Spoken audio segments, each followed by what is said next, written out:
आणि आणखी एक महत्त्वाची अपडेट आलेली आहे। गळफास घेण्यापूर्वी नवरा बायकोमध्ये जोरदार भांडण झालेलं होतं। डॉक्टर गौरी आणि अनंत गर्जे यांच्यातल्या वादानंतर आत्महत्या झाली। अनंत गर्जेच्या प्राथमिक चौकशीतून आता ही माहिती समोर आलेली आहे।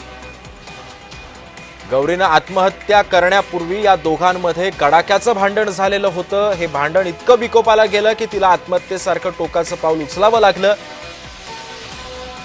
अनंत गर्जेच्या प्राथमिक चौकशीतून ही माहिती आता समोर आलेली आहे।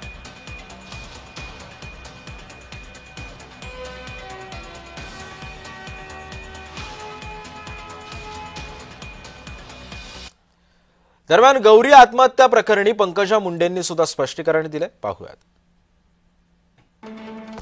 घटना माझ्यासाठी अत्यंत धक्कादायक आहे असं पंकजा मुंडे म्हणतात। मनाला सुन्न करणारी अशी ही घटना आहे।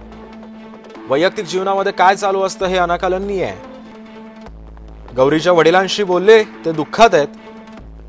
मलाही अस्वस्थ वाटतंय। पोलिसांनी कसूर न ठेवता तपास करावा असं पंकजा मुंडे म्हणतात। पोलिसांना तसं मी सांगितलं सुद्धा आहे।